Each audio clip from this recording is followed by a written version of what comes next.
हाँ भाई बच्चों, इलेक्ट्रोकेमिस्ट्री को बस एंड अप करते हैं। देखो लास्ट में हम पढ़ रहे थे कॉलराश लॉ। हमने कॉलराश लॉ की ज़रूरत कहाँ पढ़ी थी? हमने देखा था कि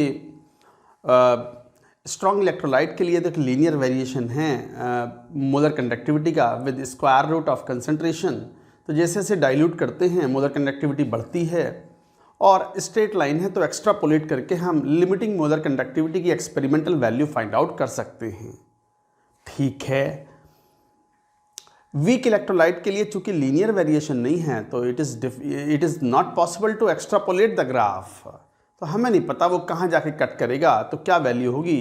तो वो फाइंड आउट की कॉलराश ने based on observation that there is a definite contribution of ions at infinite dilution of an electrolyte in total molar conductivity. Ions का कंट्रीब्यूशन को हम आयनिक कंडक्टिविटीज भी बोलते हैं। एप्लीकेशंस क्या हैं कॉलराश लॉ की? लेट अस सी। तो लिखो एप्लीकेशंस ऑफ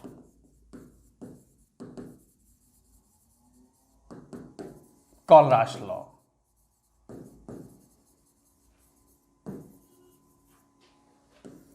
कॉलराश लॉ के एप्लीकेशंस में पहला एप्लीकेशन तो यही है टू डिटरमिन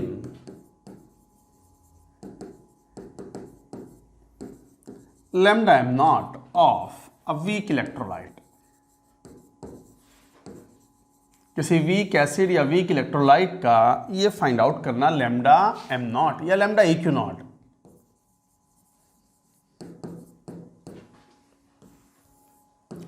तो वीक इलेक्ट्रोलाइट का लैम्डा एम नॉट और lambda E Q naught find out करना है तो कर सकते हैं। जैसे एग्जांपल लेके बात करें, जैसे मान लो HCl है तो टू डिटरमिन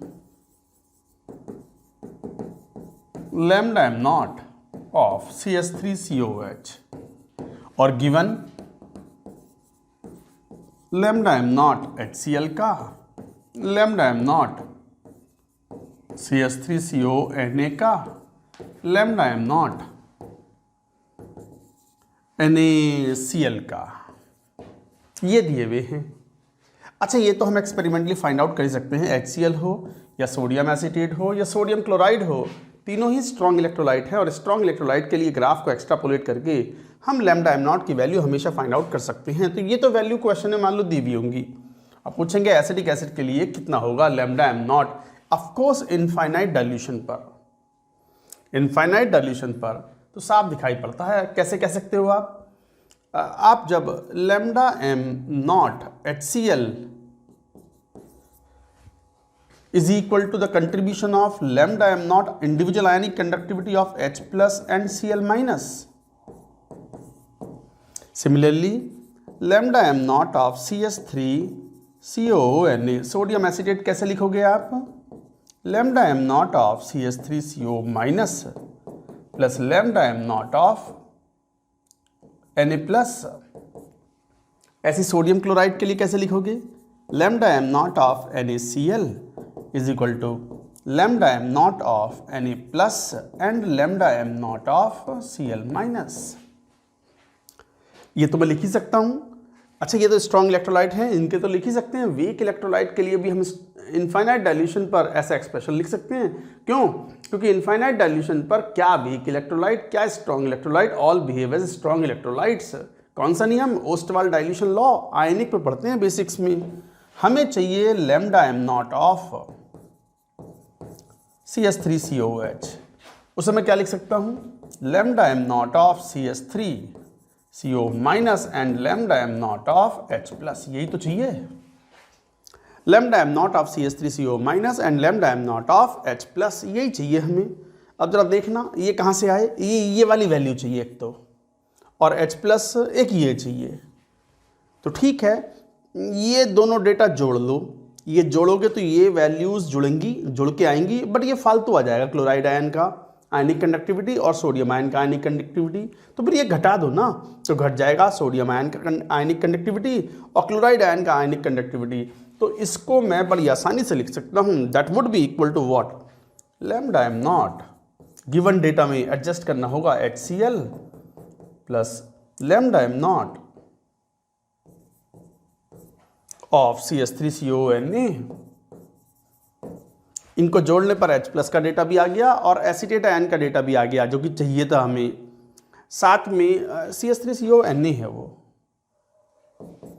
साथ में क्लोराइड आयन और Na+ का डेटा फालतू का और आ गया, तो वो घटाने के लिए एक काम करो, वो हटाने के लिए λm0 ऑफ NaCl घटा दो। ये वैल्यूज़ आपको दी हुई हैं एंड दैट्स इट। आप क्वेश्चन को सॉल्व कर सकते हो। ये तरीका है, आसान है ये, इतना लिखने की भी ज़रूरत नहीं होती। मैंने तो एक बार लिख के बता दिया आपको, वरना तो बच्चे तुरंत देखते हैं हमें ज़रूरत क्या है और क्या फालतू आ गया। फालतू आ गया के लिए जो गिवन डेटा है उसको एडजस्ट करके घटा लेते हैं and that's it, you get the answer. कैसे? Let's take one question on it. लिखो पहले यहाँ तक की बात।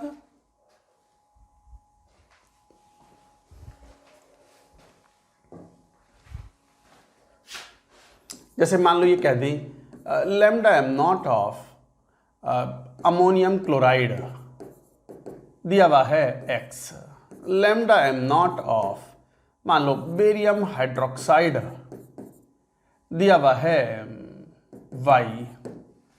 इस तरीके से अमोनियम क्लोराइड दिया हुआ है, बेरियम हाइड्रोक्साइड दिया हुआ है और λm0 ऑफ अमोनियम हाइड्रोक्साइड हमें चाहिए, कितना होगा?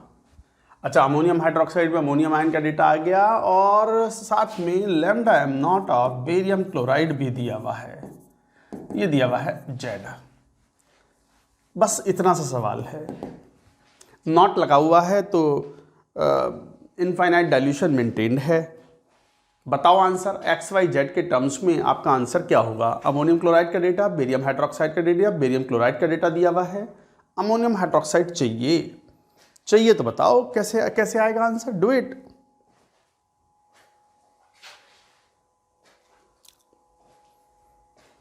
देखो इधर λm0 ऑफ हमें चाहिए अमोनियम हाइड्रोक्साइड। ये कहाँ से, ये कंट्रीब्यूशन क्या होगा? λm0 of ammonium ion plus λm0 of OH minus, और अमोनियम आयन कहाँ से आएगा? यहाँ से आ जाएगा।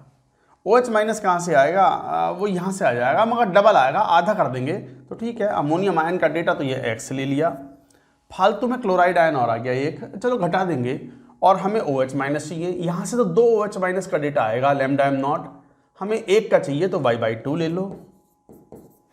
तो इसका मतलब एक OH माइनस आ गया जो चाहिए था, एक अमोनियम ही आ गया, एक क्लोराइड फालतू आ गया और आधा बेरियम आयन फालतू आ गया। तो एक क्लोराइड और आधा ब्रोमियम चाहिए, एक क्लोराइड और आधा ब्रोमियम आधा बेरियम चाहिए। तो फिर क्या करें? घटा दो Z/2, इसका आधा कर दो, दैट्स इट। यही आंसर है। और कम समझ में आता हो तो पूरा सबका एक्सप्रेशन लिखो कॉलरास लॉ के हिसाब से, फिर जोड़ो घटाओ, तब भी आंसर यही आना है। So like that you say this is one application how to determine the limiting molar conductivity of a weak electrolyte, वो हमने देखा। Now moving to the second application. दूसरा application to determine alpha and K dissociation of a weak electrolyte.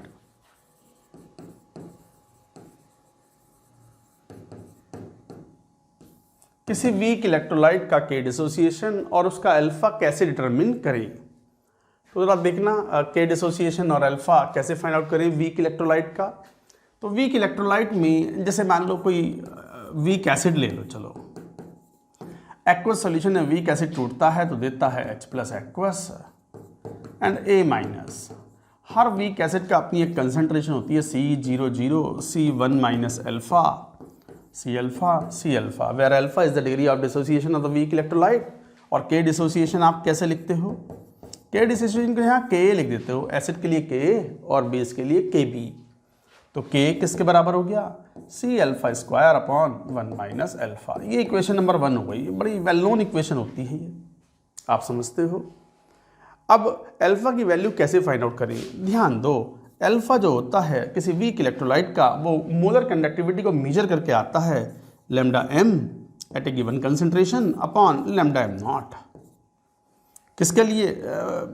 HA के लिए। किसके लिए? HA के लिए। At a given concentration molar conductivity और divided by at a given concentration molar conductivity at infinite dilution.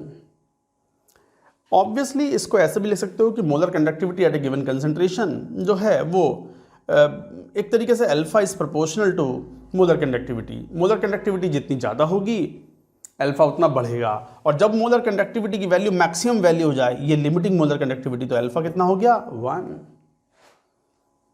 Molar conductivity directly proportional to alpha, तो इसका मतलब जब अल्फा की वैल्यू 1 हो गई तो मोलर कंडक्टिविटी बढ़ के कितनी हो गई lambda M naught H A. तो ये एक्सप्रेशन याद रखना है कि alpha is equal to lambda m at a given concentration upon lambda M naught. Lambda M naught मतलब लिमिटिंग मोलर कंडक्टिविटी। तो एक तो ये बड़ा इंपॉर्टेंट फॉर्मूला हो गया, यू शुड रिमेंबर।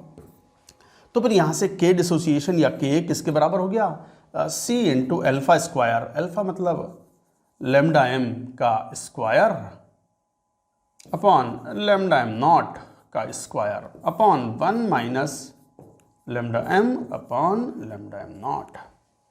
अच्छा, लैम्डा एम नॉट तो इंडिविजुअल आयन से कंट्रीब्यूशन हो जाएगा, जरूरत पड़ने पर lambda M naught H A का क्या हो जाएगा, ये तो आप पता ही हो, कोलराश लॉ से, lambda M naught of H A plus H plus lambda M naught of A minus.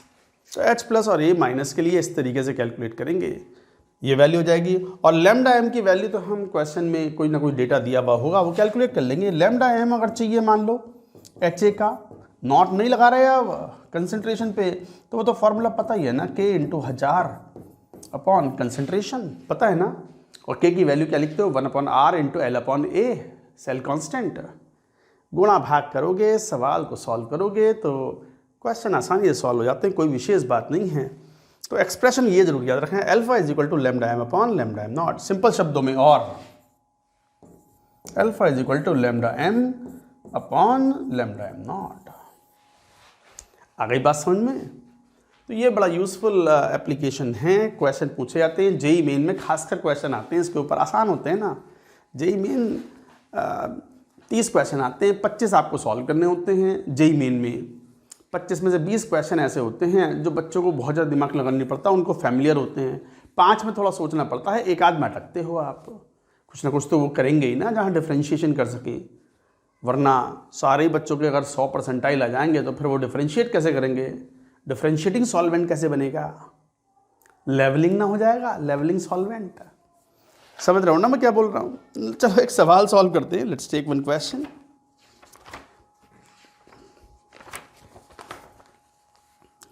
Question मान लो ऐसे ले लेते हैं,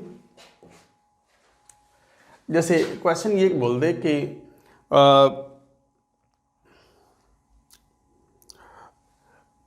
मोलर कंडक्टिविटी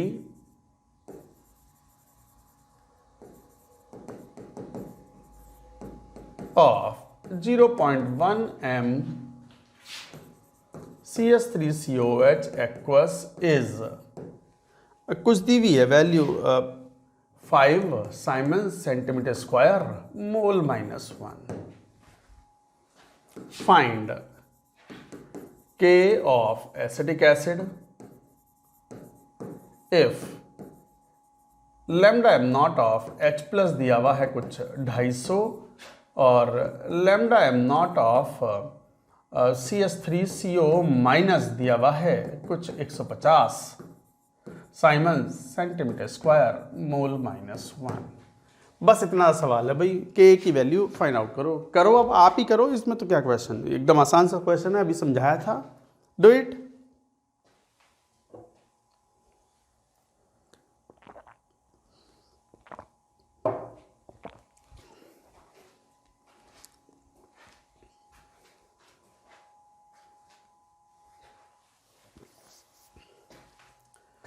हाँ, क्या आंसर आया जरा देखना।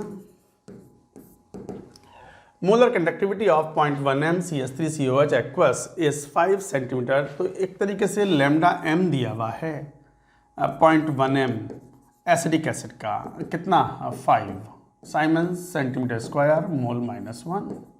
और लैम्डा m नॉट हम फाइंड आउट कर सकते हैं एसिडिक एसिड का।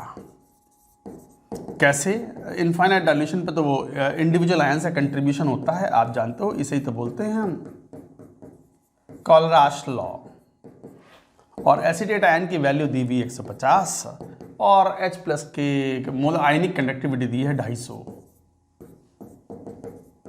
400 साइमन सेंटीमीटर स्क्वायर मोल -1। अब तो क्या, अब तो आ गया ना अल्फा की वैल्यू कितनी हो गई, lambda M upon lambda M naught. यही तो फॉर्मूला होता है, lambda M upon lambda M naught. What is lambda m? 5, lambda M naught 400, तो 1/80 यही हुई वैल्यू। तो फिर k कितना हो गया, तो k is equal to C alpha square upon 1 minus alpha. C alpha square concentration point 1 दी हुई है, अल्फा की वैल्यू 1/80 का स्क्वायर, तो 1/80 का स्क्वायर अपॉन 1 माइनस अल्फा 1/80। 1/80 को तो इग्नोर कर दो यार 1 के मुकाबले में, alpha is ignored here, alpha is quite small. ये कितना हो गया 10 की पावर -1 इंटू, इसको ऐसे ले लो 10 की पावर -2 और 1/8, 10 ले लो तो 10 की पावर -4, तो 10/8 और 10 की पावर -4 और आ गया। तो बस देख लेना क्या वैल्यू हो जाएगी, बस सॉल्व कर लेना, गुणा भाग करोगे तो you will get your answer. So this is how you solve it. इसका स्क्वायर भी तो आएगा, इसका स्क्वायर भी तो आएगा। तो like that questions can be solved. तो 5/4, 5 पंजे 25/16 इंटू 10 की पावर -5, तो बस 1 point something into 10 to the power -5, ये है एसिटिक एसिड का K। तो इस तरह क्वेश्चंस बड़े कॉमन होते हैं, इजी होते हैं, आप सॉल्व कर सकते हो। एक और इम्पॉर्टेंट एप्लीकेशन है, उसके ऊपर क्वेश्चन थोड़े ज़्यादा पूछे जाते हैं कि किसी स्पेरिंगली सॉल्युबल सॉल्ट का KSP कैसे फाइंड आउट करें। नहीं कोई एडिशनल कॉन्सेप्ट नहीं, कोई एडिशनल थ्योरी नहीं, क्वेश्चन से ही हम पूरी बात इलस्ट्रेट कर देंगे। बस आपको जो बेसिक्स पढ़ा है वो याद होना चाहिए। पहले यहाँ तक की बात लिख लो।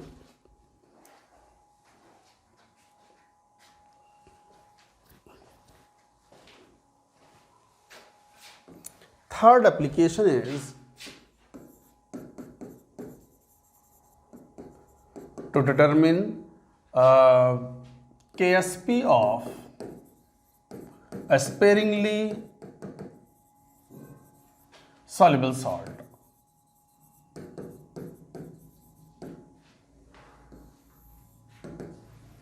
To determine KSP of a sparingly soluble salt.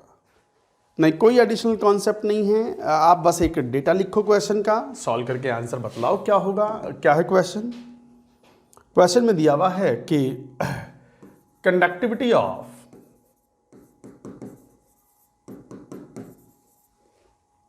Saturated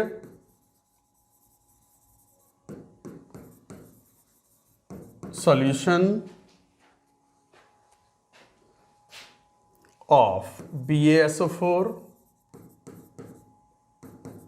solid is 3.06 × 10 to the power -6 Simon centimeter -1। ठीक है।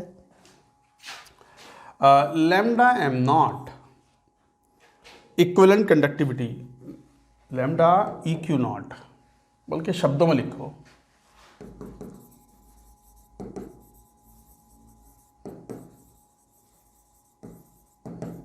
equivalent conductivity of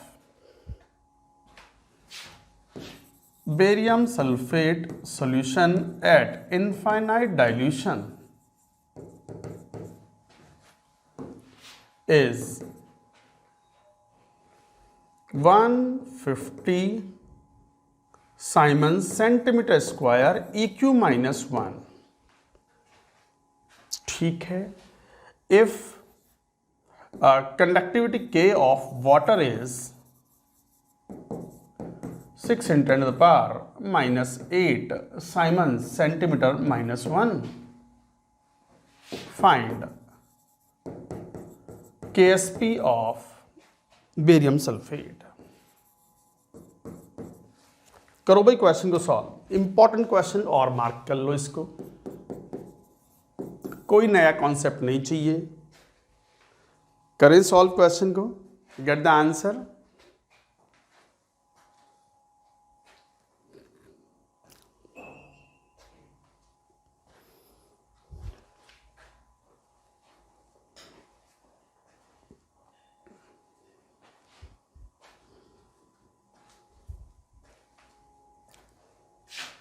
हाँ भाई देखो,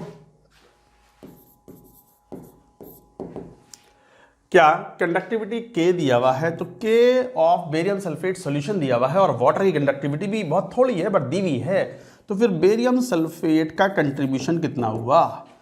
contribution of barium sulphate is equal to the total conductivity of the solution 3.06 × 10⁻⁻6 minus water contribution 6 × 10⁻⁻8। आपको पता है aqueous solution की जो मोलर कंडक्टिविटी है या कंडक्टिविटी ऑफ द सॉल्यूशन है that is contributed by water as well as barium sulphate, तो barium sulphate का कंट्रीब्यूशन कितना हो गया? इसको यूँ लिख लो 3.06 × 10⁻⁻6 माइनस 0.06 × 10⁻⁻6 ही हो गया। 3 × 10⁻⁻6 साइमन्स सेंटीमीटर -1, ये वैल्यू हो गई 3 × 10⁻⁻6। ठीक है, equivalent conductivity lambda EQ is equal to क्या होती है? K इंटू 1000 CGS में अपॉन नॉर्मेलिटी। ठीक है, अच्छा K कितना है? अच्छा एक बात और, मुझे क्वेश्चन में equivalent conductivity at infinite dilution दी है, बट बेरियम सल्फेट एक स्ट्रॉन्ग इलेक्ट्रोलाइट है।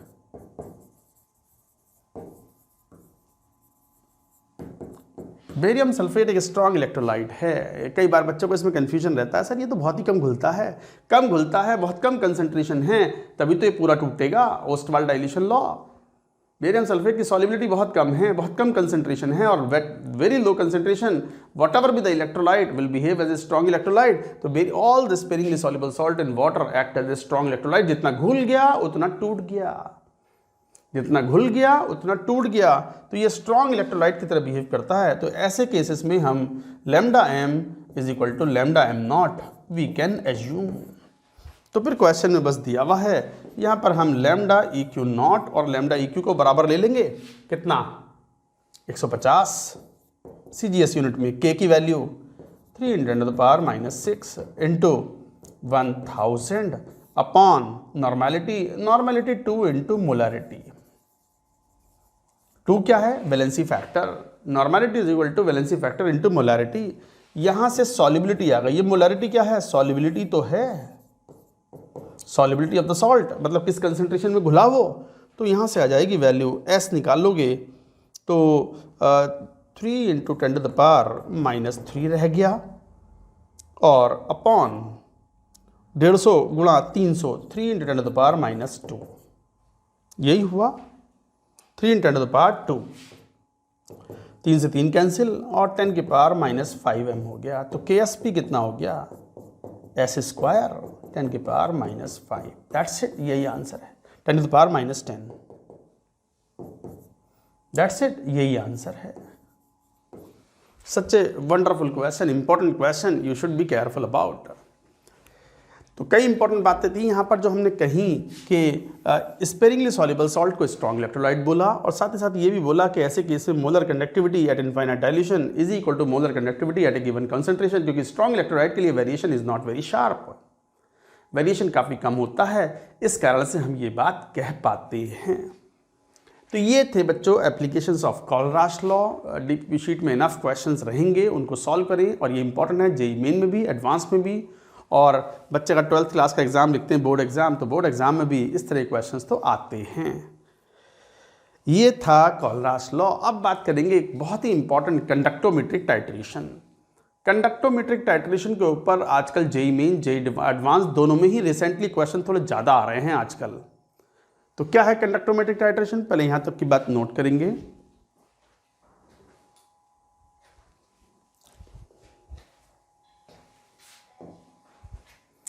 हेडिंग लिखो conductometric titration.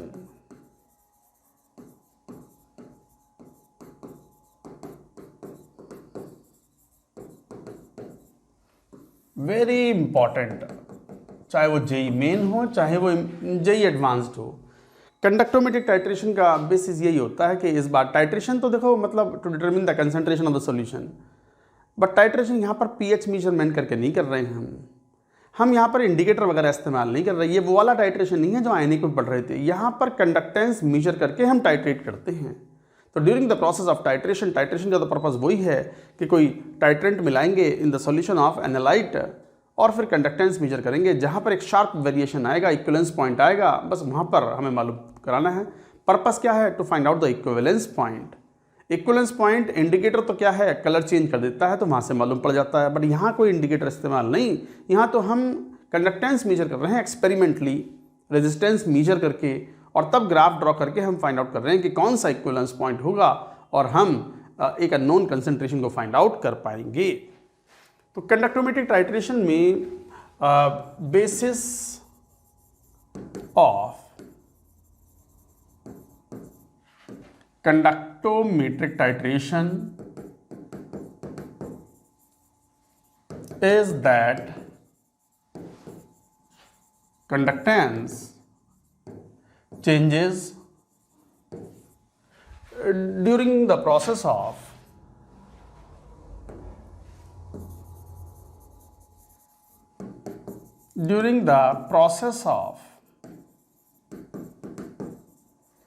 titration as some ions are replaced by others। कुछ आयंस दूसरे आयंस द्वारा रिप्लेस होते हैं, इस कारण से आयन रिप्लेस होंगे तो कंडक्टेंस वेरी करेगी, कंडक्टेंस चेंज होगी तो हम कंडक्टेंस मेजर करके हम इक्विवेलेंस पॉइंट फाइंड आउट कर सकते हैं। अच्छा, कंडक्टोमेट्रिक टाइट्रेशन में थोड़ा सा आपको एक दो बात सीखनी पड़ेगी। एक दो बात ये सीखनी पड़ेगी कि H+ एंड OH- आयन बड़े स्पेशल आयन्स हैं एक्वस मीडियम में, which have unusually high ionic conductance. But उससे पहले आयनिक कंडक्टेंस किन बातों पर डिपेंड करती है? तो आयनिक कंडक्टिविटी या कंडक्टेंस ऑफ द सॉल्यूशन जो है वो डिपेंड करती है कि भाई आयन का साइज कितना है और चार्ज कितना है। Usually conductance depends on size and charge on ion। Ion पर चार्ज कितना है। Molecules do not conduct electricity. Molecules neutral ही होते हैं। Neutral molecules do not conduct electricity. Molecules ना कंडक्ट करते इलेक्ट्रिसिटी कंडक्ट तो आयन से करेंगे, आयन ही मूव करेंगे अंडर इलेक्ट्रिक फील्ड। चार्ज होगा उन पर तभी तो वो मूव करेंगे। न्यूट्रल मॉलिक्यूल पर कोई चार्ज नहीं है तो इलेक्ट्रिक फोर्स लगाओगे, इलेक्ट्रिक फील्ड लगाओगे पोटेंशियल डिफरेंस अप्लाई करके, तो they will not move, ions only move. अच्छा, जो गैसियस आयन जितना ज़्यादा होगा, गैसियस आयन का साइज जितना छोटा होगा, एक्वस सॉल्यूशन में वो उतना ही बल्की होगा। हाइड्रेटेड साइज ज़्यादा होगा, हाइड्रेटेड साइज ज़्यादा होगा तो फिर उसकी मोबिलिटी कम होगी, और मोबिलिटी कम होगी तो कंडक्टेंस कम होगी। तो फॉर सेम तो क्या बोलेंगे, for same charge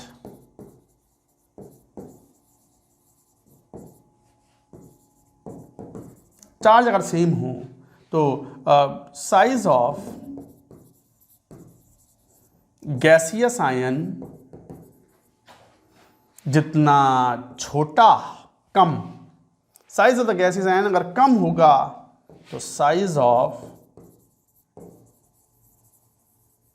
hydrated ion उतना ही ज्यादा होगा, मोबिलिटी कम होगी तो फिर आयनिक कंडक्टेंस, आयनिक कंडक्टिविटी भी कम होगी।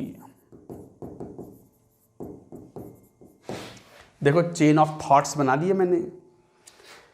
सेम चार्ज अगर है, अगर कंपैरिजन कर रहे हैं कि किसकी आयनिक कंडक्टिविटी ज़्यादा है, किसकी आयनिक कंडक्टिविटी कम है, तो सेम अगर चार्ज है तो गैसियस आयन जितना छोटा होगा, size of the hydrated ion उतना ही बढ़ जाएगा, बल्की हो जाएगा तो अंदर सेम पोटेंशियल ग्रेडियंट, उसकी स्पीड कम होगी मूव करने की तो मोबिलिटी घट जाएगी, मोबिलिटी घटेगी तो आयनिक कंडक्टिविटी घट जाएगी। यही कारण है कि ionic conductivity of lambda M of K+ is greater than lambda M of Na+। थोड़ा अजीब लगता है बच्चों को, अजीब कुछ ना है, लॉजिक बता रहे हैं, सुन लो। साइज में गैसियस आयन तो Na+ छोटा है, एक्वस की बात कर रहे हैं ऑफ कोर्स। गैसियस आयन तो कौन सा छोटा है, Na+, तो हाइड्रेशन इसका ज़्यादा होगा, जो जितना छोटा आयन उसका हाइड्रेशन उतने ज़्यादा, और हाइड्रेशन अगर ज़्यादा है तो मोबिलिटी घट गई, मोबिलिटी घट गई तो कंडक्टिविटी घट गई, तो K प्लस की कंडक्टिविटी Na+ से ज़्यादा आती है। ये IIT पूछ चुका है, IIT इस बात को पूछ चुका है अपने क्वेश्चंस में। तो ये बड़ा इंपॉर्टेंट पॉइंट है, थोड़ा ध्यान रखने वाली बात है ये। यही कारण है, इनफैक्ट इससे ज़्यादा कंडक्टिविटी जो है आप यूँ कह सकते हो which is greater than λm0 ऑफ Li+। बट अगर चार्ज जाता है तो λm is directly proportional to charge on ion. Charge ज़्यादा है तो चार्ज ज़्यादा लेके जा रहा है, मान लो डबल चार्ज है या ट्रिपल चार्ज है, चार्ज ज़्यादा लेके जाएगा तो कंडक्टिविटी तो ज़्यादा होगी। तो एक तरीके से यूँ कह सकते हैं कि λm0 of calcium 2+ will be greater than λm0 of Na+। और यह डबल चार्ज भले ही इसकी मोबिलिटी थोड़ी कम हो, बट ये हाँफता हुआ जा तो रहा है अंडर इलेक्ट्रिक फील्ड, और पहुंचा जब पाले पे, जैसे कबड्डी में पाला छूते हैं ना, वो कह के भी चलाता है दुगना भार लेके आया हूँ, दुगना बोझा लेके आया हूँ, सिर पर रख के डबल चार्ज लेके आया हूँ। ये तो सिंगल ही लाया, मैं 2 बोरी लग के रखे हूँ। मान लो चीनी की बोरी लेके जा रहे हैं, एक जगह से दूसरी जगह ट्रांसफर हो रही है, तो फिर ये 2 बोरी लेके गया, ये 1 बोरी लेके गया है। तो एक तरीके से कहने का मतलब ये है कि calcium 2+ carries 2 charge, double charge है तो कंडक्टिविटी विल बी मोर, तो λm इज ग्रेटर। एक लिमिटिंग वैल्यू कंपेयर कर लो एक, तो we can say that ionic conductivity of calcium 2+ is greater than ionic conductivity of Na+। Charge अगर ज़्यादा तो कंडक्टिविटी भी ज़्यादा। अब यहीं पे और बातें भी आती है, पहले नोट करो ये सब। हाँ, नेक्स्ट पॉइंट देखो इसमें। नेक्स्ट पॉइंट ये हुआ कि ये जो H+ और OH- आयंस है ना, एक्वस सॉल्यूशन में इनकी आयनिक कंडक्टिविटीज़ अनयूजुअली हाई होती हैं, और उसका कारण है प्रोटॉन जंप। कैसे प्रोटॉन जंप इन वाटर? तो ionic conductivities of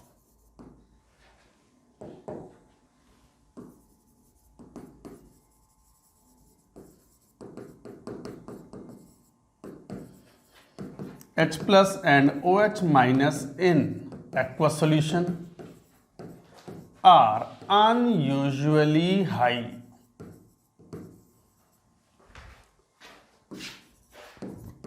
due to proton jump. Proton jump की वजह से ऐसा होता है। प्रोटॉन जंप मतलब इसे कई बार ग्रॉथस मैकेनिज्म भी बोलते हैं।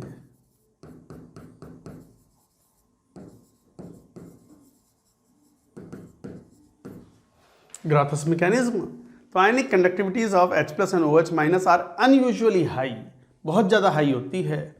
उसका कारण कुछ ऐसे होता है, जैसे ये देखो, मान लो ये कोई सॉल्यूशन है जो भर दिया हमने और कनेक्ट कर दिया, ये कोई प्लेट है मान लो,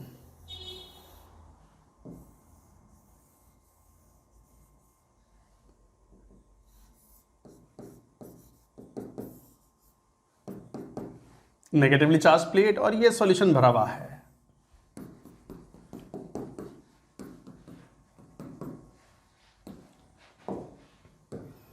अब मान लो वाटर मॉलिक्यूल्स भी हैं और H+ भी है, तो H+ ये तो पता है आपको कि फ्री फॉर्म में तो रहता नहीं, वो तो H3O+ के फॉर्म में रहता है, तो HOH इस टाइप से।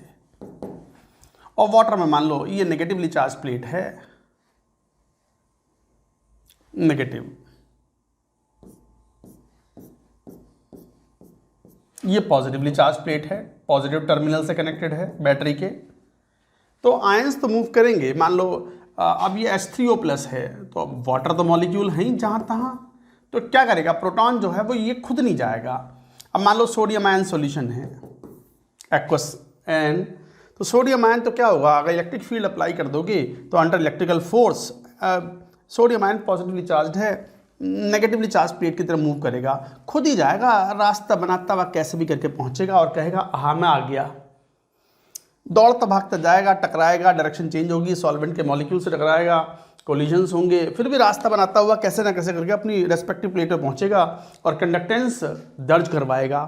दर्ज करवाएगा मतलब it will show the conductance, it will contribute in conductance.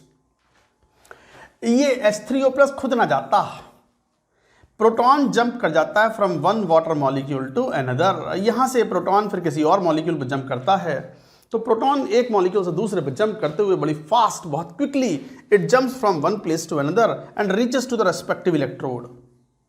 यही कारण है कि प्रोटॉन जंप की वजह से, क्योंकि पानी के अंदर वाटर मॉलिक्यूल तो है ही, और H3O+ का प्रोटॉन जंप कर जाता है from one water molecule to another water molecule and quickly reaches to the respective electrode, and this mechanism is called as Grott's mechanism, and that's why unusually high ionic conductivities या molar conductivities या conduction of H+ and OH- is observed.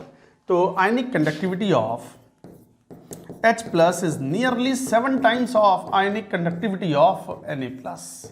इतना ज़्यादा effect है। Sodium ion की आयनिक conductivity से 7 गुना ज़्यादा type से है नियरली। अच्छा, ionic conductivity of H+ is also greater than, हालांकि बहुत ज़्यादा डिफरेंस नहीं, but greater than OH-। OH- is also unusually high, but H+ is exceptionally high. तो ये भी इंपॉर्टेंट पॉइंट रहेगा, प्रोटॉन जंप, ये वर्ड याद रहना है। आगे बात सुनने, हालांकि ग्रॉथस मैकेनिज्म को जेई के सिलेबस में नहीं होता, बट याद रखना है H+ and OH- have unusually high ionic conductivity, special ions हो गई है। तो H+ and OH- को we can treat special ions. इनको ध्यान में रखते हुए नाउ वी विल सी कि how conductance of the solution will very, उसके ग्राफ के ऊपर हमसे क्वेश्चन पूछे जाते हैं। लिखो ये वाली बात, फिर केस बाय केस लेकर के हम आयनिक कंडक्टिविटी पढ़ेंगे। कंडक्टोमेट्रिक टाइट्रेशन केसेस, जैसे केस 1 लें,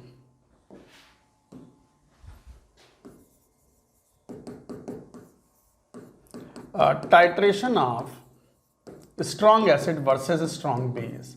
स्ट्रॉन्ग एसिड जैसे मान लो HCl टाइप, स्ट्रॉन्ग बेस मतलब जैसे NaOH टाइप। मतलब बीकर में ले लिया आपने HCl जो कि एनालाइट है, और टाइट्रेंट के रूप में ले लिया NaOH, added drop by drop.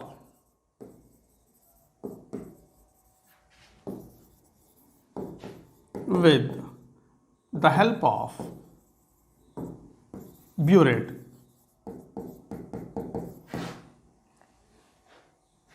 Burette एक वो ड्रॉपर टाइप का होता है, ड्रॉप बाय ड्रॉप हम मिलाते हैं, मिलाते ही खर्च होता है वो, तो ऑब्वियसली रिएक्शन तो होगी। कौन सी रिएक्शन? HCl है और NaOH मिला रहे हो एज ए, तो जो मैं एरो लगा देता हूँ टाइट्रेंट के ऊपर, क्योंकि टाइट्रेंट तो ड्रॉप बाय ड्रॉप मिला रहे हैं, मिलाते ही खर्च हो रहा है, और क्या होगा? NaCl बनेगा और वाटर बनेगा।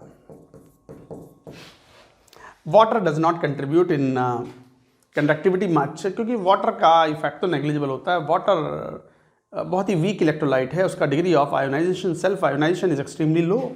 ग्राफ देखें तो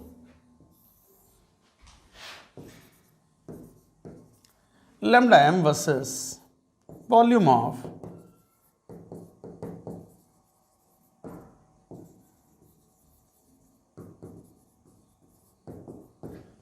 titrant added, volume of titrant added, तो बाहर से टाइट्रेंट मिला रहे हैं, तो लैम्डा m कैसे वेरी करेगा वो हम यहाँ पर देख रहे हैं। अच्छा देखो कैसे वेरी करेगा। शुरुआत में NaOH मिलाना भी शुरू नहीं करा, अभी आपने 0 है NaOH का वॉल्यूम, तो HCl है, और HCl में स्पेशल आयन है कौन सा? H+, तो initially conductance of the solution will be very very high. Graph कहीं यहाँ होगा, खूब हाई कंडक्टेंस है। बट जैसे ही आपने पहली ड्रॉप दूसरी ड्रॉप NaOH की मिलाई सोडियम हाइड्रोक्साइड की, सोडियम हाइड्रोक्साइड तो रिएक्शन करवाएगा HCl की और कन्वर्ट हो जाएगा। अच्छा सोडियम हाइड्रोक्साइड तो मिलाते ही खर्च हो गया, ड्रॉप बाय ड्रॉप मिला रहे ना, तो लिमिटिंग रिएजेंट है, खर्च हो गया ड्रॉप बाय ड्रॉप मिलाते ही।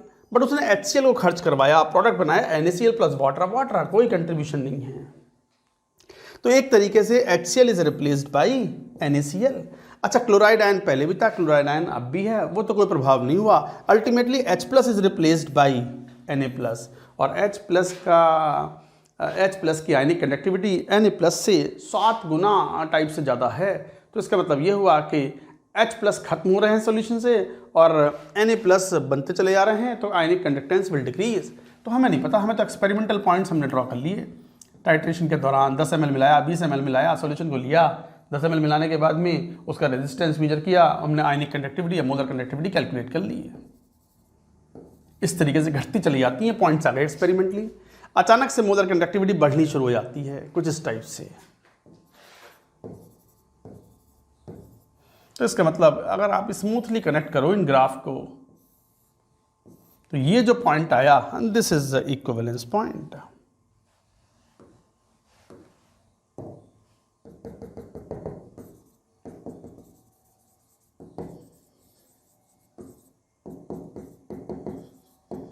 ये इक्विवेलेंस पॉइंट है। तो बच्चों दिस इज इक्विवेलेंस पॉइंट। आई बात समझ में? तो ये इक्विवेलेंस पॉइंट है।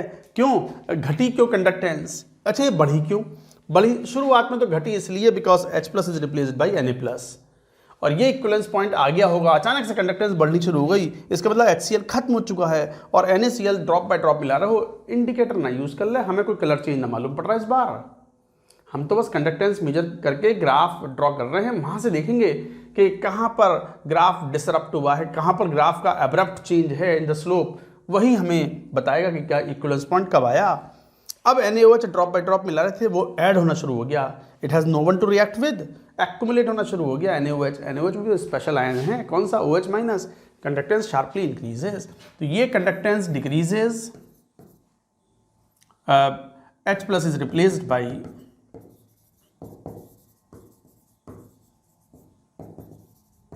और यहां पर कंडक्टेंस क्यों बढ़ रही है?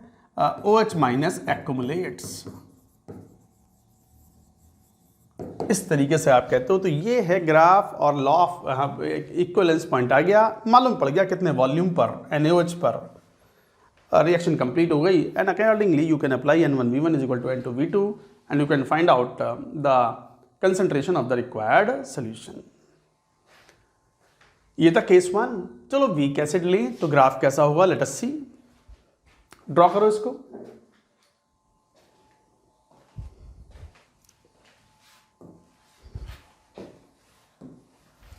केस 2,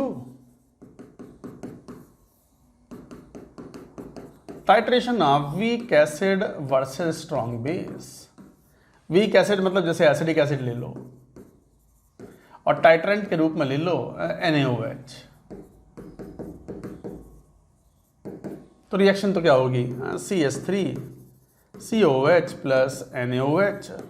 एक्वस में एरो लगा दो, मतलब ये मिला रहे हैं, ये तो ड्रॉप बाय ड्रॉप मिला रहे हैं। तो कंडक्टेंस का वेरिएशन ओरिजिनल सोल्यूशन के रेस्पेक्ट में होता है, जो एनालाइट होता है CH3 COH के रेस्पेक्ट में देखेंगे कि वेरिएशन हुआ तो प्रोडक्ट में कैसा वेरिएशन हुआ। तो क्या बना?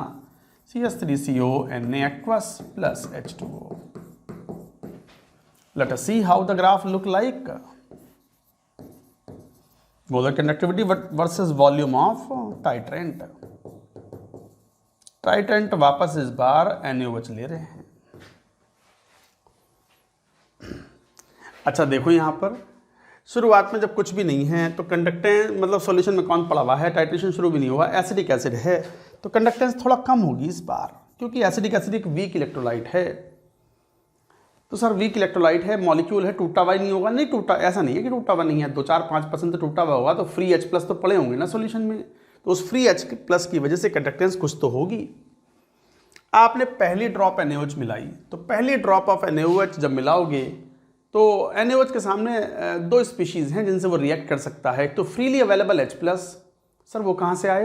एसिडिक एसिड एक वीक इलेक्ट्रोलाइट है ना, तो टूटा तो पड़ा होगा ना, 2-4-5% टूटा पड़ा होगा, तो किस फॉर्म में रहा होगा? CH3CO minus and H plus. तो वो फ्री H प्लस जो है पहले उससे रिएक्शन करेगा, वो स्ट्रॉन्ग एसिड है। जब कोई बेस बाहर से मिलाते हैं तो पहले वो ढूंढता है स्ट्रॉन्ग एसिड कौन है, उसे निपटाएगा। उसके बाद वो जब खत्म होने लगेंगे तो फिर किससे रिएक्शन करेगा? वीक एसिड से। यहाँ भी NaOH यही काम कर रहा है। NaOH जब मिलाते हैं तो पहले रिएक्शन करेगा वो फ्रीली अवेलेबल H प्लस, तो H प्लस को कंज्यूम करेगा तो थोड़ी सी कंडक्टेंस घटेगी। हालांकि ये वेरिएशन इतना ये ग्राफ इतना इनसिग्निफिकेंट है, इसका कोई यूज़ नहीं है, कोई यूज़ नहीं है। कई बार तो हम ग्राफ बनाते हैं तो शो भी नहीं करते, थोड़ी सी कंडक्टेंस घटी हल्की सी, बट उसके बाद में जब फ्री H प्लस खत्म से हो गए 2-3 ड्रॉप में ही, उसके बाद जब NaOH मिलाओगे तो वो एसिटिक एसिड को निपटाएगा और एसिटिक एसिड को खर्च करके क्या बनाएगा, CH3CON। ने मॉलिक्यूल खर्च करवा रहे हो अब, और बदले में आयन मिल रहे हैं। आयन मिलेंगे तो आयन की कंडक्टेंस ज़्यादा होती है, मॉलिक्यूल डज नॉट कंट्रीब्यूट, तो कंडक्टेंस स्लोली इंक्रीजेस। स्लोली क्यों? क्योंकि कोई स्पेशल आयन तो आ नहीं रहा है। स्पेशल आयन कौन से? H plus and OH minus. तो ये कंडक्टेंस जो है वो धीरे धीरे बढ़ती है। उसके बाद बढ़ती गई, अचानक से कंडक्टेंस बहुत शार्पली शूट कर जाती है।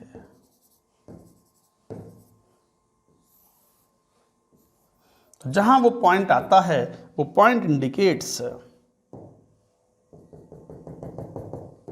Equivalence point.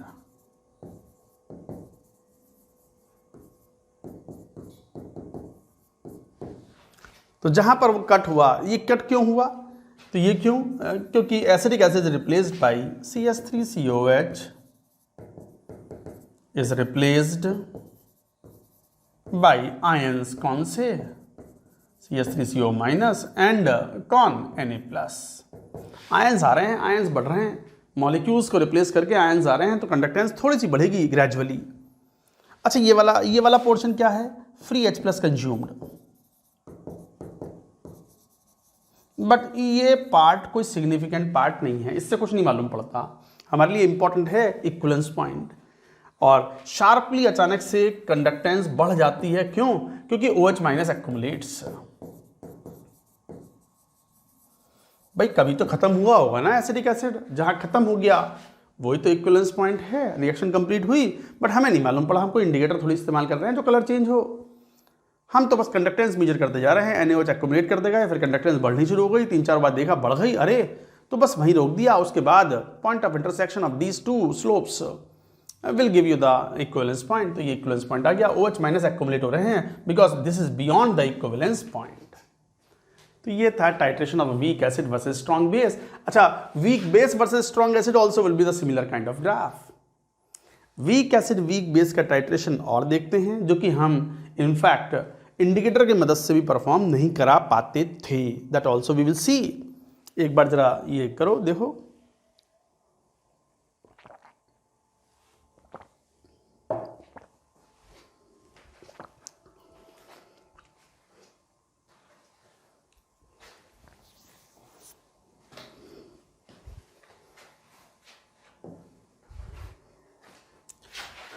केस 3,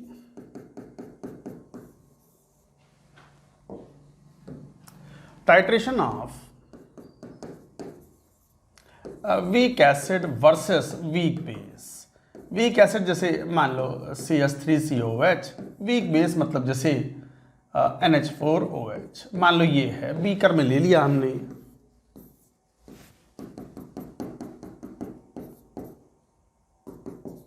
ये एनालाइट ले लिया और टाइट्रेंट के रूप में ले लिया अमोनियम हाइड्रोक्साइड। तो रिएक्शन तो ऐसी ही होगी, CH3COH aqueous will react with ammonium hydroxide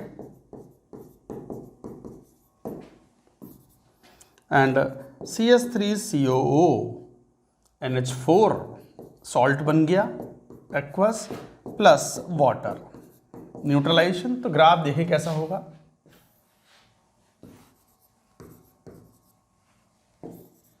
volume of titrant, titrant कौन है? NH4OH।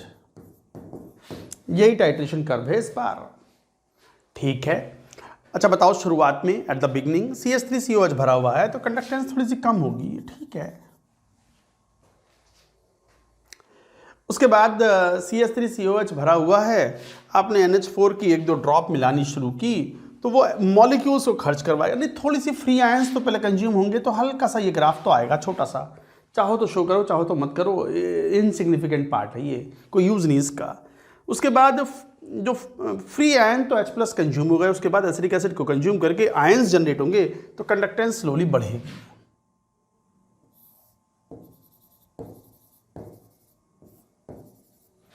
बढ़ने के बाद कंडक्टेंस बढ़ी, थोड़ा ज़्यादा शार्पली शो कर दिया मैंने, थोड़ा ग्राफ ऐसे बनाओ,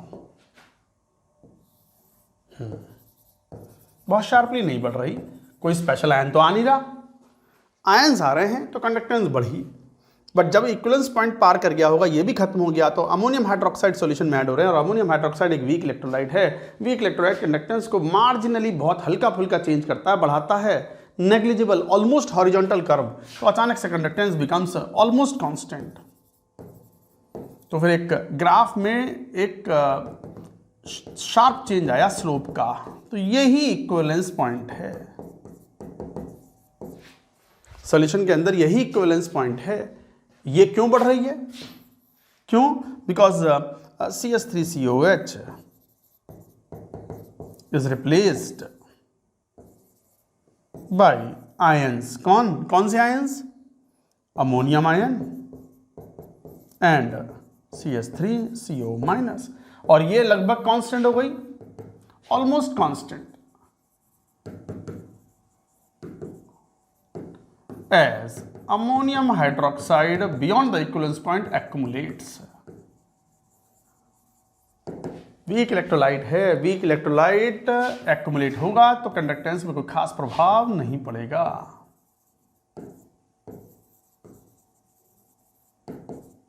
लॉजिकली जाएं, क्वेश्चन सॉल्व करें, खूब जम के क्वेश्चन पूछें, खासकर जेई एडवांस्ड नहीं।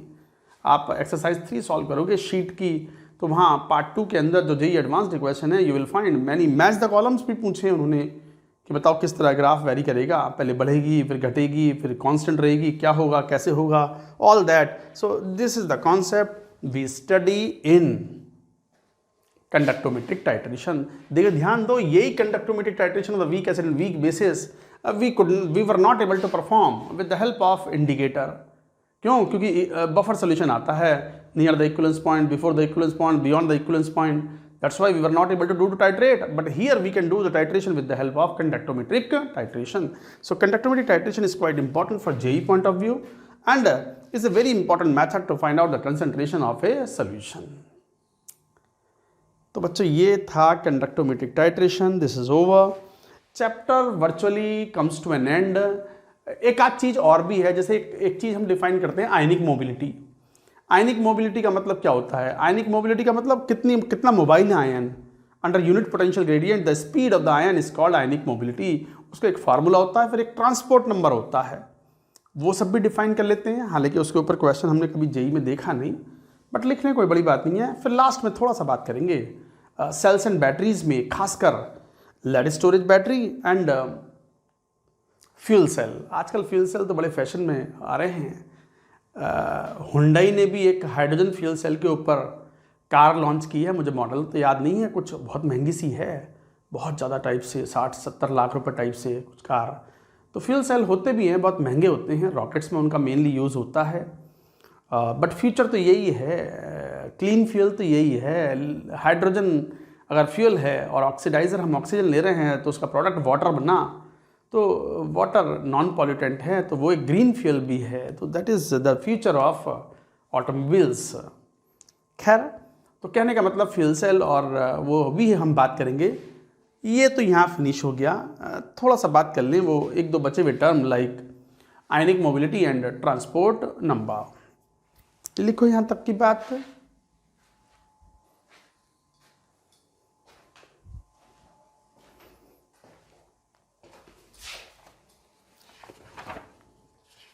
हाँ, ये एक टर्म डिफाइन करेंगे,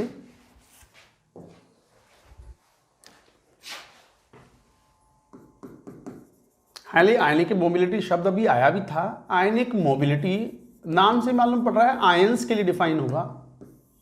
आयनिक मोबिलिटी का हम सिंबल यूज करते हैं U प्लस और U माइनस। ऑफकोर्स कैटायन के लिए है तो U प्लस, आयन के लिए, एनायन के लिए है तो U माइनस। क्या है ये?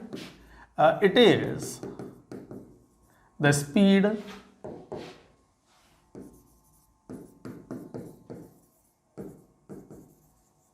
acquired by an ion। An ion एक साथ मत करना, एन आयन का मतलब कैटायन भी और एनायन भी। It is a speed acquired by an ion under unit potential gradient.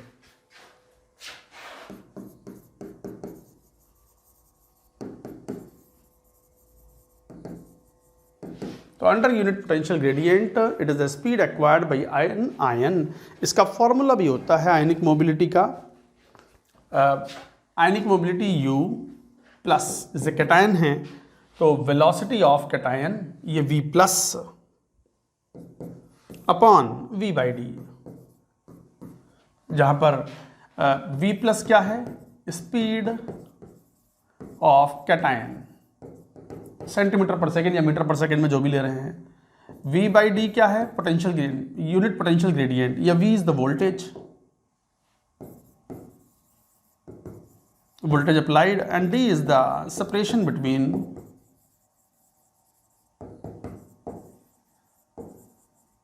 electrodes। दो इलेक्ट्रोड्स के बीच में, पैरेलल इलेक्ट्रोड के बीच में डिस्टेंस D है, जितना वोल्टेज लगाया तो V बाई डी क्या कहलाएगा, पोटेंशियल ग्रेडियंट। तो यूनिट पोटेंशियल ग्रेडियंट पे जो स्पीड होती है तो V बाई डी कहलाता है पोटेंशियल ग्रेडियंट।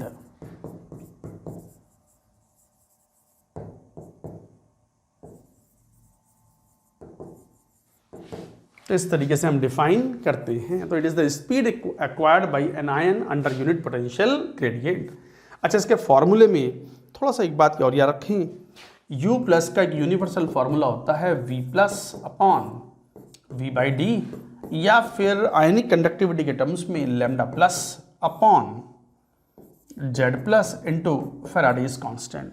ऐसे U माइनस एन आयन के लिए speed of anion upon V by D, या फिर आयनिक कंडक्टिविटी के टर्म्स में lambda minus upon Z minus into F. Where lambda plus lambda minus क्या है, आयनिक कंडक्टिविटीज,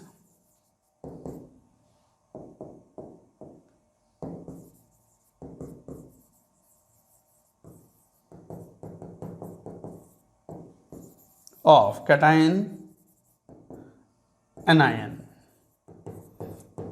आयनिक conductivity value होती है, और Z प्लस Z माइनस क्या है, unit of charge on ion. For example, जैसे Z plus for calcium 2 plus कितना होगा 2, Al3 प्लस कितना होगा 3, जैसे Z minus for sulphate ion कितना होगा 2, -2 नहीं, नंबर है वो। और F तो फैराडेज कांस्टेंट है, आपको पता है 1 faraday is equal to 96,500 coulomb. P plus V minus speed है मीटर पर सेकेंड में या सेंटीमीटर पर सेकेंड में। तो ये फॉर्मूला भी है। इसी में एक टर्म डिफाइन करते हैं, ट्रांसपोर्ट नंबर। ट्रांसपोर्ट नंबर का मतलब it shows the fraction of the total current contributed bye cation और एनायन। यूजेबल चीज़ें नहीं है, इसके ऊपर क्वेश्चन कभी पूछे नहीं जाते, फिर भी शीट में एक आध क्वेश्चन हो सकता है, तो एक टर्म यूज करेंगे transport number.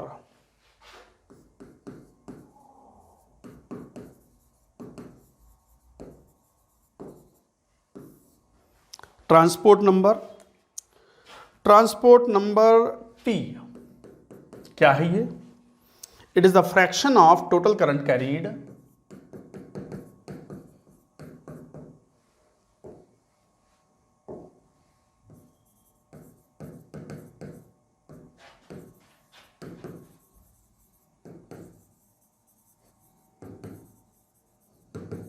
It is a fraction of the total current carried by each ion of the electrolyte.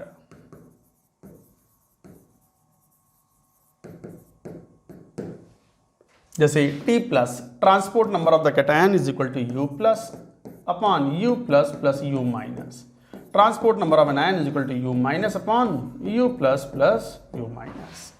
बस ये है, it is a fraction of the total current carried by each ion of the electrolyte. अब कोई electrolyte होगा तो वो cation भी होगा, उसमें एनायन भी होगा। कैटायन का कंट्रीब्यूशन कितना, एनायन का कंट्रीब्यूशन कितना, it all depends on the mobility. तो मान लो कैटायन का ट्रांसपोर्ट नंबर है, ये transport number of cation, TN Tamil Nadu नहीं, ट्रांसपोर्ट नंबर ऑफ कैटायन, और ये हो गया ट्रांसपोर्ट नंबर ऑफ एनायन। तो इस तरीके से हम ये डिफाइन करते हैं।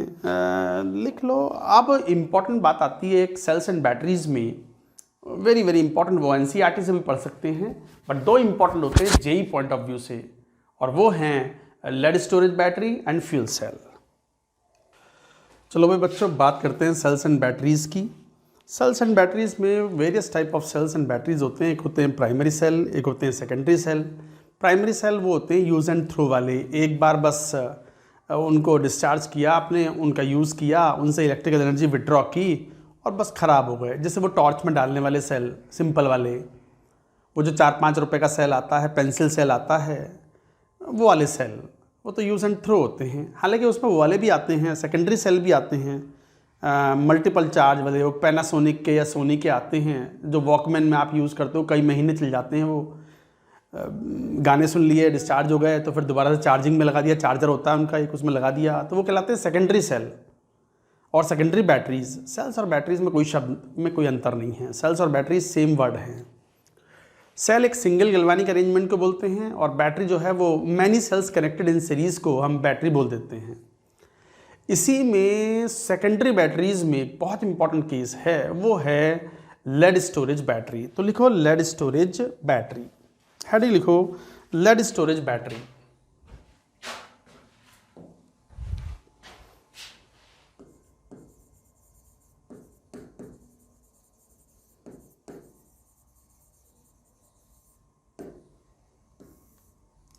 सेकेंडरी सेल होता है या सेकेंडरी बैटरी होती है ये।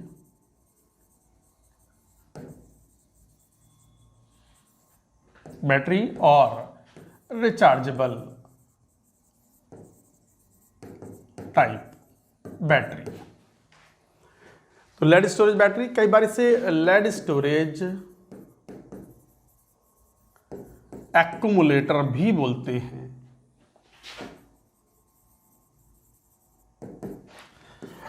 Used in automobiles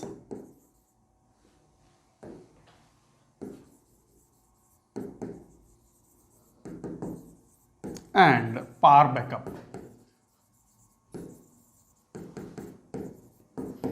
power backup के रूप में यूज़ करते हैं। लाइट चली जाती है, सरकारी लाइट, तो कई बार बैटरी इन्वर्टर यूज़ करते हैं ना, तो इन्वर्टर तो कन्वर्ट करता है एनर्जी को इनटू इलेक्ट्रिकल वर्क, और ये पावर बैकअप के रूप में यूज़ करते हैं। ऑटोमोबाइल्स में भी यूज़ करते हैं इनिशियल स्पार्क देने के लिए, मोटरसाइकिल में, कार में, तो ये पावर बैकअप के रूप में यूज़ करते हैं। सेकेंडरी बैटरी है। अच्छा, एनोड कौन है?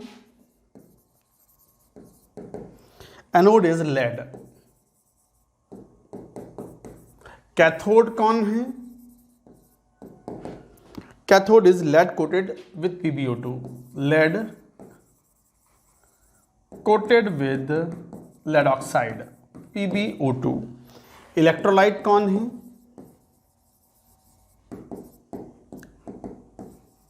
कॉन्सेंट्रेट H2SO4 सॉल्यूशन, जिसकी कंसंट्रेशन लगभग 38% के आसपास होता है, नियरली 38% बाई मास। रिएक्शंस क्या होती हैं? एनोड रिएक्शन, यही सबसे इंपॉर्टेंट है। लेड रिएक्ट करता है H2SO4 से सल्फेट आयन और बनाता है PbSO4 का PPT। और कैथोड पर रिएक्शन क्या होगी?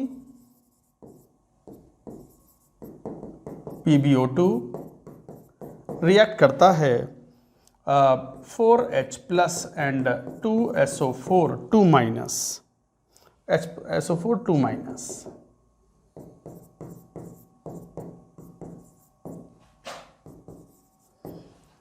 और साथ में 2 इलेक्ट्रॉन ये लेगा जो एनोड में आए हैं और बनाएगा PbSO4 solid plus 2H2O। Overall cell reaction ये होती है।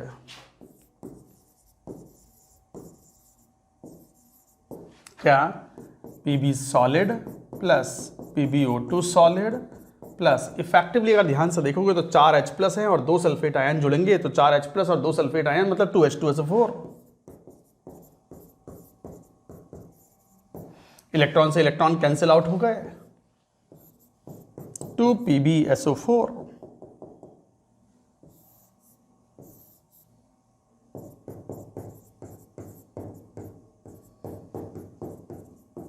ये है ओवरऑल रिएक्शन।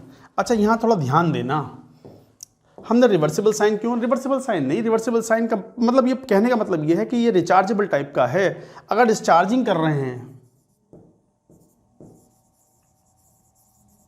मतलब सेल को इस्तेमाल कर रहे हैं, सेल से इलेक्ट्रिकल एनर्जी विड्रॉ कर रहे हैं, तो मतलब we are discharging the cell, then reaction will be forward reaction. But अगर मान लो डिस्चार्ज हो गया और रिचार्जेबल टाइप का है, तो दोबारा से हम सरकारी लाइट से इसको चार्जिंग करें इसकी, तो रिएक्शन को रिवर्स करवा देंगे। तो this is charging process, reverse process is charging. मुझे लेड स्टोरेज बैटरी से मान लो कार चलानी है, कार का इनिशियल इग्निशन देना है, तो वो जो एनर्जी प्रोवाइड करेगा वो डिस्चार्जिंग से करेगा, तो H2SO4 will be consumed. But अगर मैं वापस चार्जिंग करूंगा, सरकारी लाइट आ गई, सरकारी लाइट से वो इन्वर्टर के थ्रू बैटरी को चार्ज कर रहे हैं वापस से, तो रिएक्शन रिवर्स हो जाएगी एंड PbSO4 जो है दैट विल, ये लिक्विड है, वाटर के साथ रिएक्शन करके वापस से H2SO4 को रीजनरेट करेगा। तो during discharging H2SO4 is consumed. Question solve करने में एक बहुत इंपॉर्टेंट पॉइंट, क्या एनोड रिएक्शन हो या कैथोड रिएक्शन हो, दोनों में ही मतलब रिएक्शन का डिस्चार्ज करा रहे हैं। अगर बैटरी को डिस्चार्ज करा रहे हैं तो H2SO4 इज कंज्यूम्ड, और 2 फैराडे इलेक्ट्रिसिटी विड्रॉ करा रहे हैं तो 2 मोल H2SO4 कंज्यूम हो रहा है। ये सबसे इंपॉर्टेंट पॉइंट है। बच्चे यही गड़बड़ करते हैं, 2 फैराडे इलेक्ट्रिसिटी विड्रॉ करा रहे हैं अगर हम during the discharging of the battery, lead storage battery, then 2 moles of H2SO4 is consume. ये स्टेटमेंट याद रह गया तो क्वेश्चन सॉल्व हो जाएगा, वरना नहीं होगा। जेईई एडवांस्ड में जब पेपर सब्जेक्टिव होता था अर्ली 90s में, तब एक क्वेश्चन आया हुआ है, मैं कराऊंगा वो क्वेश्चन अभी, तो लिख लें उस इंपॉर्टेंट स्टेटमेंट को जो मैंने बोला है अभी। जरा यहां तक की बात नोट करना।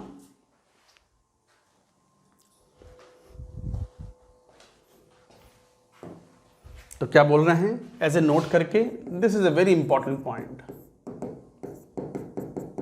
क्वेश्चन तो इसी से सॉल्व होंगे। क्या, during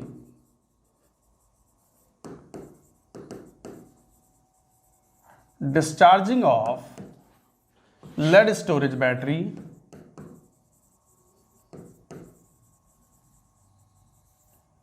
during discharging of lead storage battery 2 mole of H2SO4 is consumed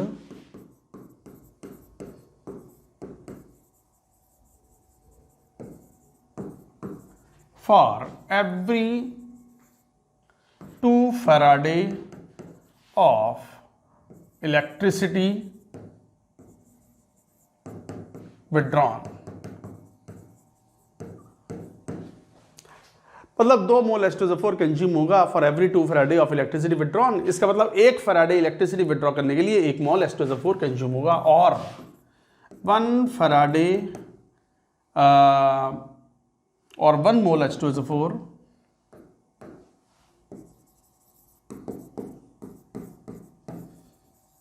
consumed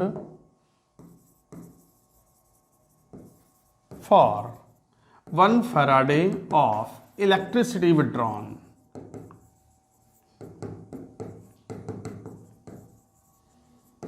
During discharging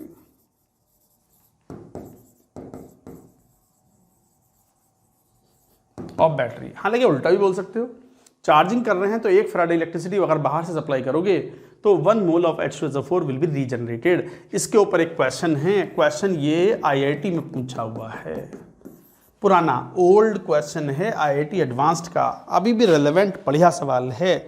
क्या क्वेश्चन है, इसी पॉइंट पर बेस्ड होगा। डिस्चार्जिंग करवा रहे हैं, डिस्चार्जिंग लेड स्टोरेज बैटरी,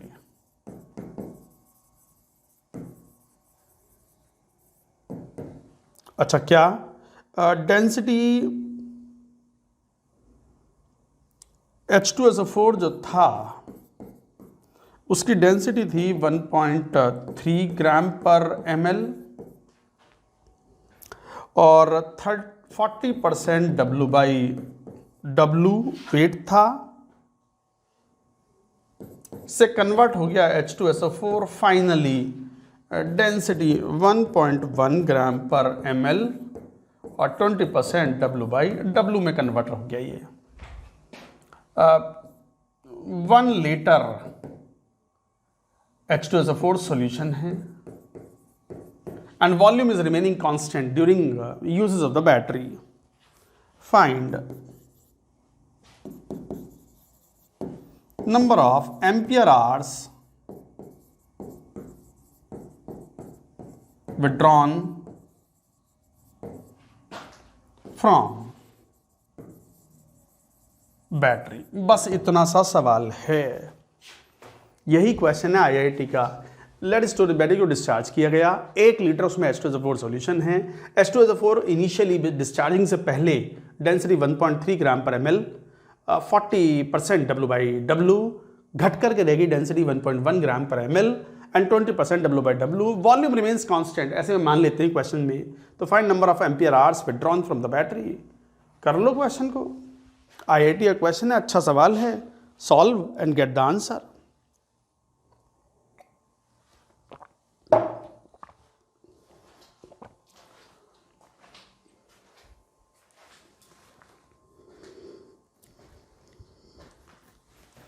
देखो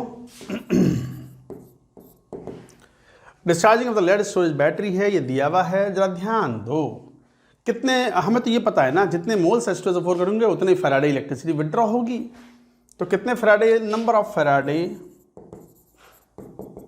withdrawn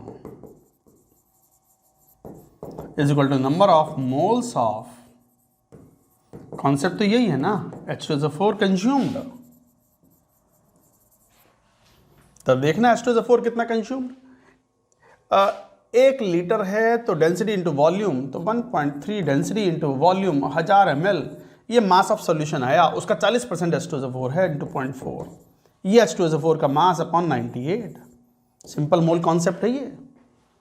density into volume mass of the solution, उसका 40% H2SO4 है, 60% वाटर रहा होगा। हमें तो H2SO4 का मास ले लिया अपॉन 98, आ गए मोल्स, इतने थे।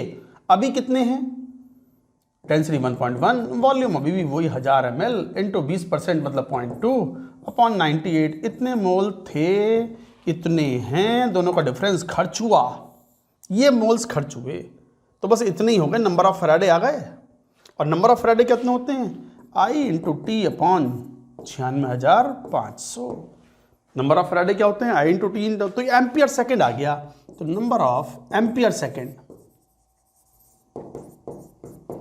I मतलब एम्पियर, T मतलब सेकंड्स में, तो एम्पियर सेकंड्स आ गए। कितने आ गए जरा देखना, 1000 अपॉन 98 को कॉमन ले लो, और ये तो हो गया 13 चौका 52 0.52 माइनस 11 दूनी 22.22, और ऊपर से ये 96,500 से मल्टीप्लाई कर दो, ये आ गया। अच्छा, तो नंबर ऑफ एम्पियर आवर्स हो गए, तो नंबर ऑफ, ये तो नंबर ऑफ एम्पियर सेकेंड हो गए, तो एम्पियर आवर्स कितने हो गए, तो आवर्स का मतलब ये डिवाइड कर दो कितने से, यहाँ लिख लो, जगह नहीं है यहाँ, तो 1000 अपॉन 98 इंटू 11 दूनी 22.22 0.3 रह गया, तो 0.3 इंटू 96,500, ये तो नंबर ऑफ एम्पियर सेकेंड थे। तो नंबर ऑफ एम्पियर आवर्स के लिए आवर्स मतलब मिनट में 60 से डिवाइड करो, एक और 60 से डिवाइड करो, ये हैं एम्पियर आवर्स। बस सॉल्व कर लेना, यही आंसर है। This is the answer. अच्छा क्वेश्चन है। कभी सोचो कि सर तो हल्के हल्के से आसान से क्वेश्चन करा रहे हैं, ये तो दमदार सवाल है।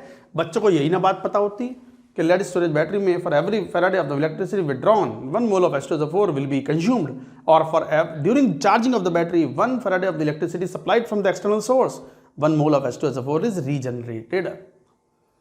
ये पॉइंट समझ में आएगा तो क्वेश्चन सॉल्व हो जाएगा। क्लियर? बिल्कुल एंड में बात करेंगे फ्यूल सेल की। फ्यूल सेल में हाइड्रोजन ऑक्सीजन फ्यूल सेल बड़े फेमस हैं, हाइड्रोकार्बन्स फ्यूल सेल भी फेमस होते हैं। लिखो यहां तक की बात।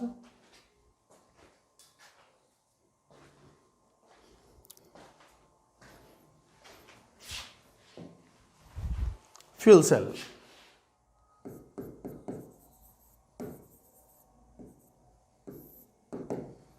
used in rockets, very costly, rockets में इस्तेमाल करते हैं। Hydrogen oxygen fuel cell is a green fuel cell या green fuel as non pollutant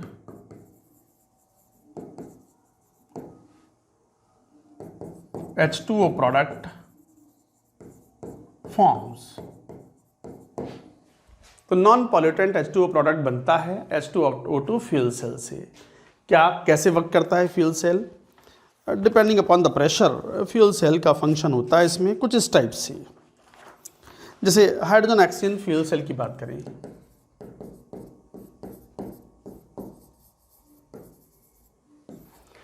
hydrocarbon oxygen fuel cell भी हो सकते हैं, जैसे ये C3H8 ऑक्सीजन फ्यूल सेल,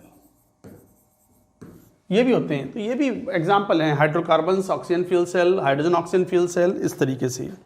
तो ये इस तरह का अरेंजमेंट होता है।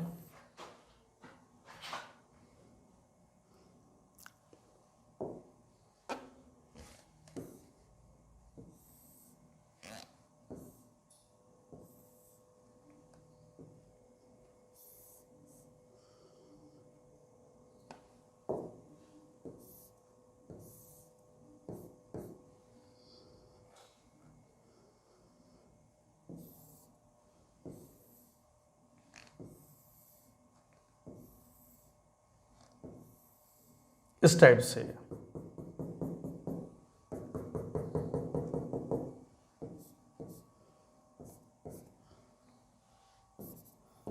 हाइड्रोजन फ्यूल है, ऑक्सीजन ऑक्सीडाइजर है, यहां से पास करवाया और यहां पूरा सॉल्यूशन फिलअप कर दिया, potassium hydroxide solution,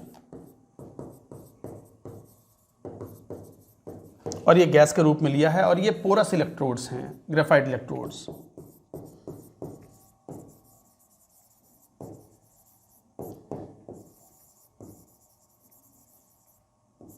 porous graphite electrodes, और ये इलेक्ट्रोड्स यहाँ पर इलेक्ट्रिकल एनर्जी प्रोवाइड कराते हैं। ये है सेल। तो सेल रिएक्शन क्या होगी? Anode reaction. एनोड पर ऑक्सीडेशन होगा, हाइड्रोजन गैस KOH के साथ कांटेक्ट में आता है और रिएक्शन करता है 2H2O प्लस 2 इलेक्ट्रॉन। कैथोड पर रिएक्शन होती है और ऑक्सीजन जो है वो half O2 reacts with the H2O liquid to form 2OH minus plus 2 electron. Add करो ओवरऑल तो इलेक्ट्रॉन से इलेक्ट्रॉन कैंसिल, OH माइनस से OH माइनस कैंसिल, तो H2 प्लस इफेक्टिवली वाटर भी अगर देखो तो एक वाटर यहां से कैंसिल, तो रिएक्शन ये हो गई H2 plus half O2 H2O liquid. ये है सेल रिएक्शन। तो बच्चे ये सेल रिएक्शन हो गई। अल्टीमेटली ये कंबस्शन रिएक्शन है।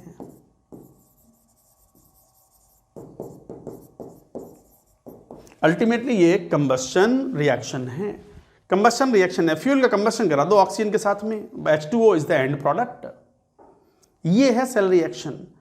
और हाइड्रोजन का वैलेंसी फैक्टर जब भी क्वेश्चन में यूज करना हो तो दैट इज 2। O2 का वैलेंसी फैक्टर हमेशा 4 होता ही है। बता चुके हैं ये वैलेंसी फैक्टर, तो आप कैलकुलेट कर सकते हो कि प्रोडक्ट क्या बना है, कितना change, total change in oxidation number पर मॉलिक्यूल इज वैलेंसी फैक्टर। तो आप बता सकते हो कितने फैराडे इलेक्ट्रिसिटी विड्रॉ की गई है। तो number of Faraday of the electricity withdrawn depends on कि आपने कितना H2O इस्तेमाल किया है। चलो एक सवाल ले लें। एक मेडिकल एंट्रेंस पहले एम्स होता था, अब तो बंद हो गया। अब तो नीट एग्ज़ाम चलता है, चाहे वो एम्स हो चाहे कोई सा भी मेडिकल कॉलेज हो, अब तो उसी के थ्रू एडमिशन होते हैं। पहले एम्स का एग्ज़ाम अलग होता था। तो उसमें एक क्वेश्चन आया हुआ है, क्या है चलो वो बताते हैं। फ्यूल सेल में, अच्छा फ्यूल सेल केवल हाइड्रोजन ऑक्सीजन फ्यूल सेल नहीं होता, हालांकि हाइड्रोजन ऑक्सीजन फ्यूल सेल सबसे ज़्यादा डिज़ायरेबल है क्योंकि ग्रीन फ्यूल है, प्रोडक्ट इज H2O। आजकल कॉन्सेप्ट कार्स जो हैं, फ्यूचर की कार्स जो है, मैंने बताया ना हुंडई ने भी एक कार लॉन्च की है, पता नहीं इंडिया में की है कि नहीं की है, बाहर में कुछ 60-70 लाख करी होगी इंडिया में भी लॉन्च। मैंने एडवर्टीजमेंट देखा उसका टीवी में अभी हाल फिलहाल में कुछ दिनों पहले। ऐसी मिथेन ऑक्सीजन फ्यूल सेल भी हो सकता है, प्रोपेन ऑक्सीजन फ्यूल भी हो सकता है, ब्यूटेन ऑक्सीजन फ्यूल सेल भी हो सकता है। ऐसी एक क्वेश्चन एम्स के एग्जाम में आया था, क्या था पहले ये बात नोट करो, आप ही सॉल्व करना उस क्वेश्चन को, वैलेंसी फैक्टर फाइंड आउट कर लोगे तो क्वेश्चन आसानी से सॉल्व होगा। जैसे क्वेश्चन ये था, फाइंड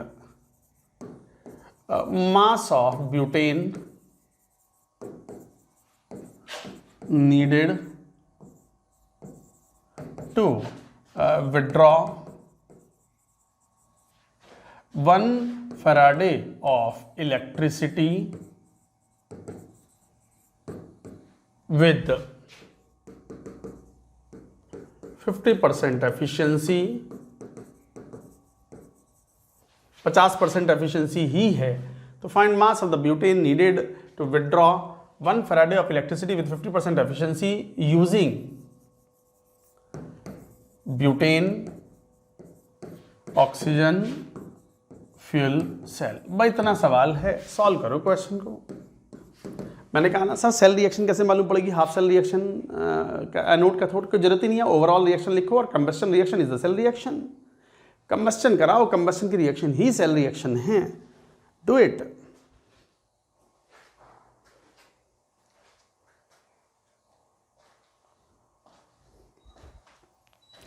हाँ भाई देखो, अब ब्यूटेन C4H10 है, आप तो कंबस्टन कराओ भाई, कंबस्टन कराओगे तो क्या होगा 4CO2 प्लस 5H2O। अच्छा देखना 4 है तो 4 ये CO2 हो गया और 5H2O हो गया, तो 4 दूनी 8 और 5 13, 6.5। Now it is balanced. अब जरा देखो, कह रहे हैं कि find mass of the butane needed to withdraw 1 faraday of electricity. 1 faraday electricity withdraw करने के लिए कितने मास ब्यूटेन का इस्तेमाल करना चाहिए। O2 is taken in excess, ऐसे मान लिया जाता है। जरा वैलेंसी फैक्टर देखो, ऑक्सीडेशन नंबर कितना है 4x + 10 = 0, तो x की वैल्यू -2.5, तो -2.5 से ये कहाँ पहुँच गया +4 में। तो बताओ वैलेंसी फैक्टर कितना हुआ, तो valency factor is equal to -2.5 से +4, 6.5 का डिफरेंस हुआ 6.5 पर कार्बन, तो 6.5 per carbon and how many carbon are there per molecule 4, तो इसका मतलब 6 × 24 26। So the valency factor of C4H10 is 26। इसका मतलब ये हुआ कि वैलेंसी फैक्टर का मतलब ये 26 फैराडे इलेक्ट्रिसिटी विड्रॉ कर सकता है 1 मोल H2SO4, 1 मोल C4H10 कंज्यूम होके, तो 26 Faraday electricity withdrawn from what, from 1 mole of C4H10। 1 मोल मतलब मास कितना 12 × 4 = 58 ग्राम C4H10। तो फिर भैया मुझे चाहिए था 1 फैराडे इलेक्ट्रिसिटी, तो 1 फैराडे इलेक्ट्रिसिटी के लिए 58 ग्राम चाहिए 26 फैराडे के लिए, अपॉन 26 × 1 फैराडे के लिए कितना, तो कितना हो गया 2 4 29 और ये 2 13, 29/13 ग्राम। दैट्स इट, यही आंसर है, बस इतना ही आंसर है, हो गया क्वेश्चन सॉल्व।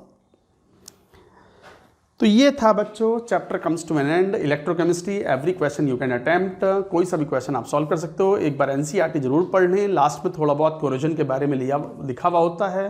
कोरोजन मतलब oxidation of the metals in atmospheric air in presence of moisture, थोड़ा सा पढ़ लेंगे and that's it, chapter comes to an end. Every question you can try.